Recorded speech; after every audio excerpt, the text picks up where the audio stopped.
Hello friends, कैसे हैं। आज हम लेके आए हैं क्लास 9th के पहला चैप्टर है वो ज्योग्राफी का भारत स्थिति और विस्तार, इसका पार्ट 3 वीडियो। इससे पहले हम लोग 2 वीडियो देख चुके थे और इसमें हम लोग पार्ट 3 में वीडियो में जानेंगे कि आखिर कर्क रेखा होता क्या है और इससे महत्वपूर्ण और भी टॉपिक है उस पर चर्चा करेंगे। तो चलिए शुरू करते हैं।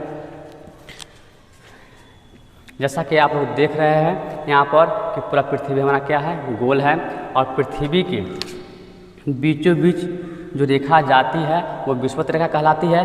ये 0 डिग्री अक्षांश पर होता है। तो 0 डिग्री अक्षांश से ऊपर बढ़ेंगे तो 1 डिग्री 2 डिग्री 3 डिग्री आएगा, और 0 डिग्री अक्षांश से भी नीचे आएंगे तो 1 डिग्री 2 डिग्री 3 डिग्री आएगा। तो यहाँ से 0 डिग्री अक्षांश से ऊपर अगर बढ़ेंगे तो 23.5 डिग्री, कितना 23.5 डिग्री जो अक्षांश है उसका नाम दे दिया गया है कर्क रेखा। कर्क रेखा, इसके बारे में चर्चा करेंगे। इससे पहले और जान लेते हैं कि 0 डिग्री अक्षांश से अगर नीचे आएंगे तो 23.5 डिग्री जो अक्षांश होगा उसका नाम दे दिया गया है मकर रेखा।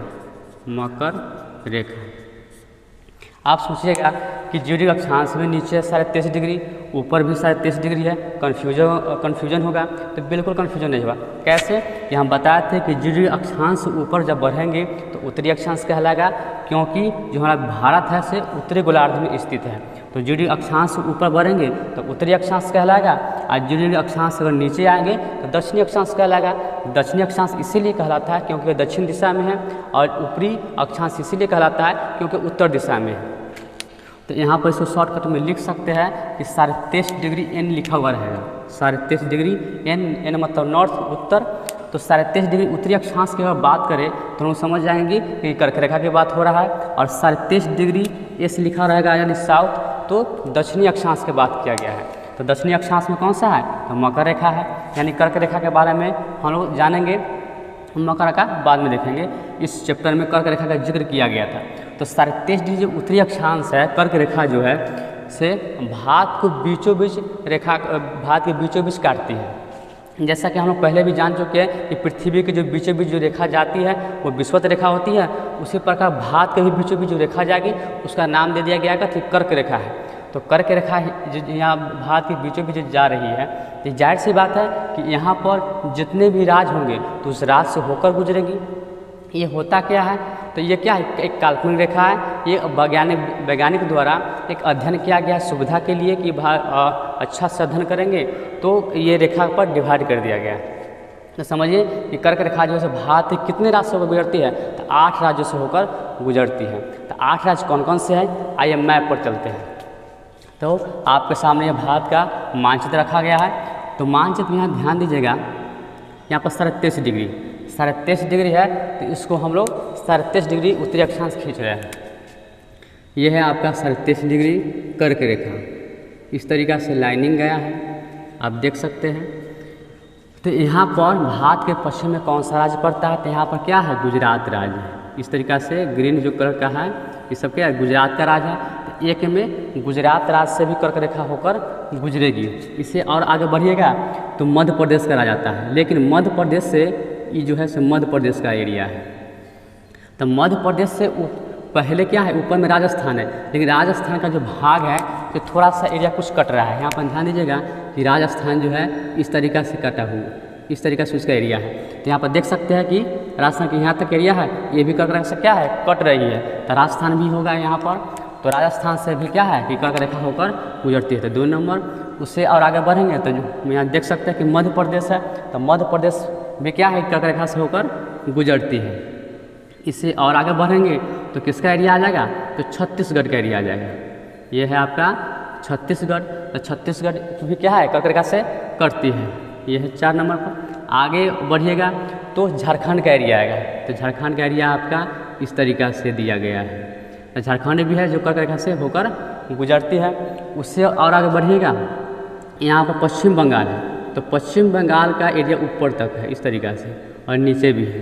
तो पश्चिम बंगाल में क्या है कि कर्क रेखा से होकर गुजरती है। तो ये हो गया 6, इधर 6 हो गया। और आगे बढ़ेंगे यानी पूर्वोत्तर राज्य में, और पूर्वोत्तर राज्य में 2 है। कौन कौन है, तो यहाँ पर ध्यान दीजिएगा कि यह है त्रिपुरा। त्रिपुरा का राज्य है, तो त्रिपुरा भी क्या है, कट रही है कर्क रेखा से, तो ये है 7 में। और अगला क्या है, मिजोरम है, इस तरीका मिजोरम का एरिया है, तो ये है 8, यानी मिजोरम में क्या है, कर्क रेखा से कटती है।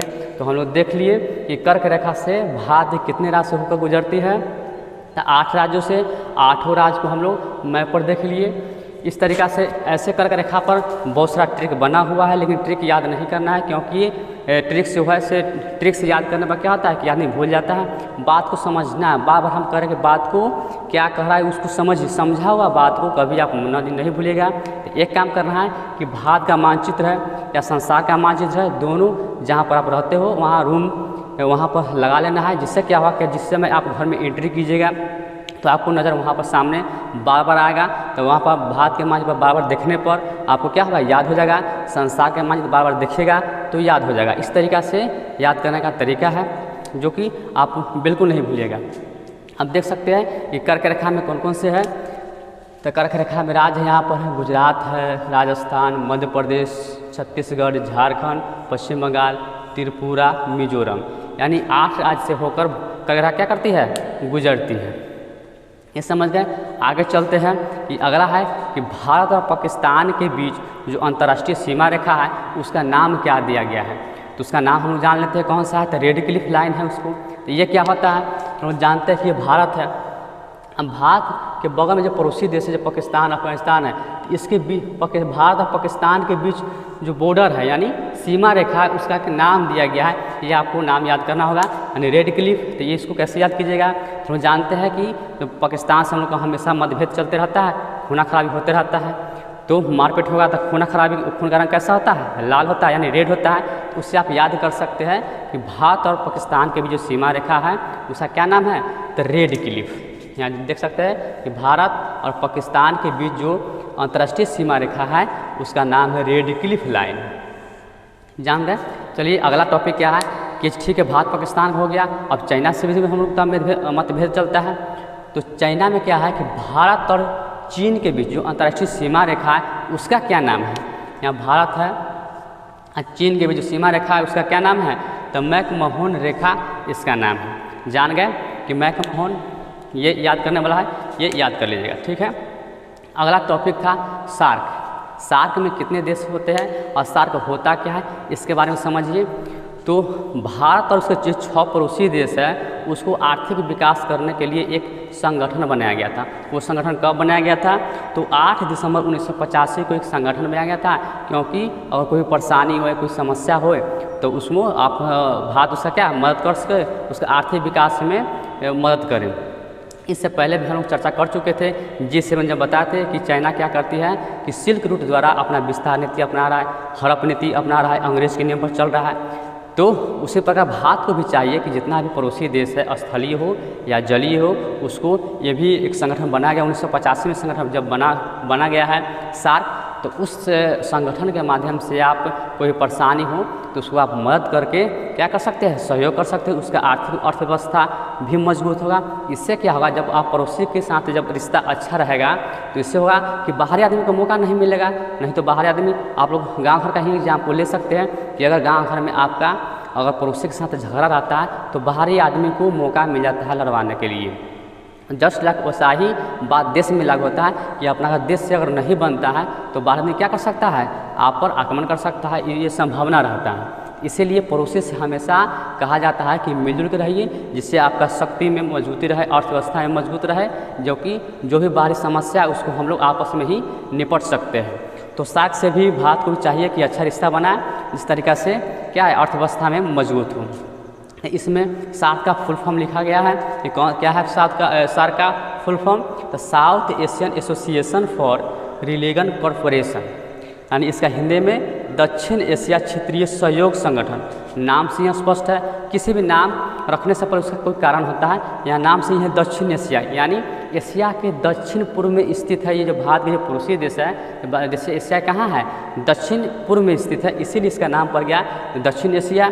और यहाँ पर क्षेत्रीय है, यानी क्षेत्रीय है ये। और सहयोग करने के लिए एक संगठन बनाया गया था आर्थिक विकास के लिए, तो सहयोग संगठन है। इसमें कौन कौन से देश आते हैं, यहाँ पर है तो ये यहाँ पर पाकिस्तान है, नेपाल, भूटान, बांग्लादेश, श्रीलंका और मालदीव। इसको कैसे याद कीजिएगा, तो हम लोग चलिए मैप पर चलते हैं। देख सकते हैं इससे पहले भी हम लोग चर्चा कर चुके हैं कि भारत के पड़ोसी देश कितने हैं, स्थलीय और जलीय। एक बार फिर रिपीट कर देते हैं जिससे आपको ये सार्क देश समझने में आसानी होगा। चलिए शुरू करते हैं। तो यहाँ पर भारत का जो स्थलीय पड़ोसी देश है बताए थे कि 7 स्थलीय पड़ोसी देश है और 2 को जो जलीय पड़ोसी देश है। स्थलीय कौन कौन से हैं, तो यहाँ पर आपका पाकिस्तान हो गया, ऊपर अफगानिस्तान, इधर चाइना यानी चीन, नेपाल, भूटान, बांग्लादेश और म्यांमार, यानी आपको 7 जो पड़ोसी देश है से स्थलीय है।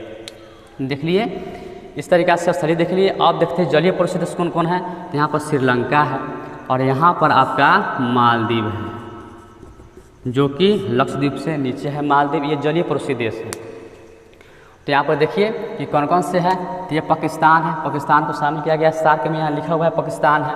ये अफगानिस्तान को नहीं है कि नहीं। चाइना से भी हम लोग का क्या है मतभेद है, चाइना को नहीं रखा गया है। यहाँ पर नेपाल है, नेपाल के बाद भूटान है, बांग्लादेश है, म्यांमार को क्या है नहीं है।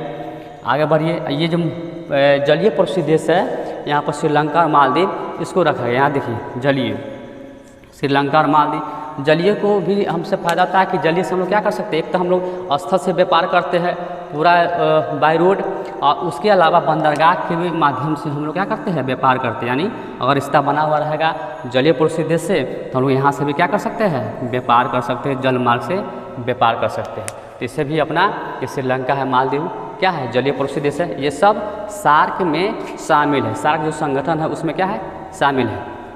आई होप ये वीडियो आपको अच्छा लगा, समझ में आया होगा। वह जो भारत का जो कर्क रेखा होता है और भारत और पाकिस्तान की जो सीमा रेखा उसका क्या नाम है, ये चाइना में क्या नाम है बॉर्डर का, उसके बाद सार्क संगठन क्या आता है, ये जब बेहतर समझ में आया होगा। Thanks for watching the video. मिलते हैं नेक्स्ट क्लास में।